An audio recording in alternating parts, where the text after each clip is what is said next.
Hey friends! Do you have too much acid in your swimming pool? Pool acid can build up and become too much due to rainfall or poor pool maintenance. This excess acid is corrosive and strong and can cause rashes, itchiness, sickness, red eyes, and in severe cases be fatal, not for swimming pool purposes. While pool acid primarily affects pH levels, it can also impact total alkalinity. Excessive use of acid in a pool can cause fluctuations in alkalinity levels, which are important for maintaining the stability of pH in the water. Excess acid also can affect the effectiveness of chlorine in sanitizing the pool water. When pH levels are too low, chlorine becomes more active and dissipates more quickly, leading to inefficient sanitation and potentially unsafe swimming conditions.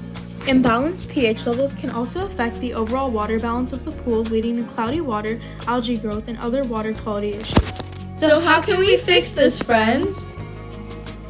Soda ash or sodium carbonate is a popular neutralizer of excessive hydrochloric acid used by many pool owners to restore the pH balance in their pools because it is a strong base.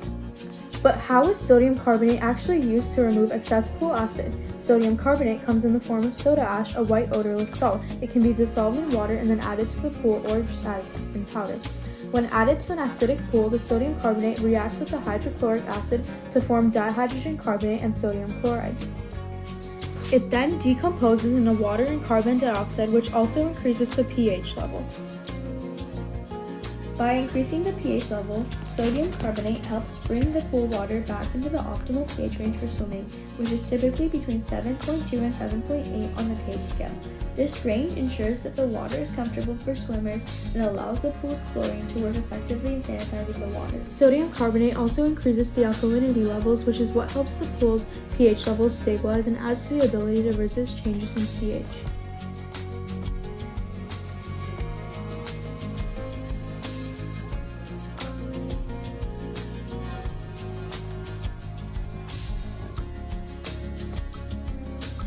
As you can see here, the addition of sodium carbonate to a pool with excess hydrochloric acid also increases the pH level back to normal scale.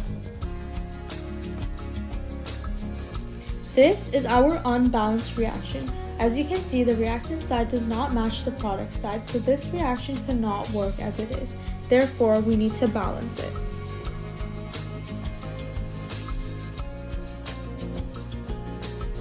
This is the balance equation. As you can see, the sodium carbonate is acting as a base to counteract the acidity of the hydrochloric acid. The acid is neutralized when sodium bonds with chlorine to form sodium chloride, a neutral salt. To balance it, we had to add another compound of hydrochloric acid to the reactant site and a compound of sodium chloride to the product side.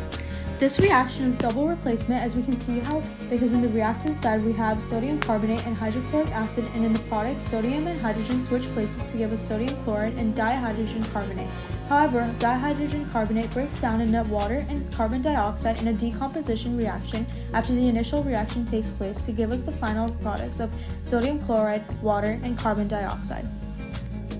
Sodium ionically bonds with carbonate to form the ionic compound of sodium carbonate.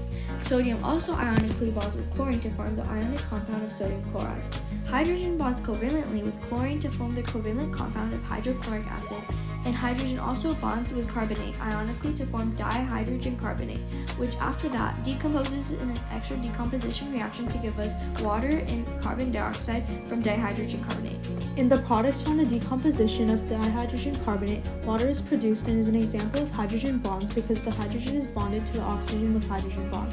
Also in the products from the decomposition of dihydrogen carbonate, carbon dioxide is formed, which is a covalently bonded compound of carbon and oxygen. And that is how sodium carbonate neutralizes excess pool acid. Thanks for watching!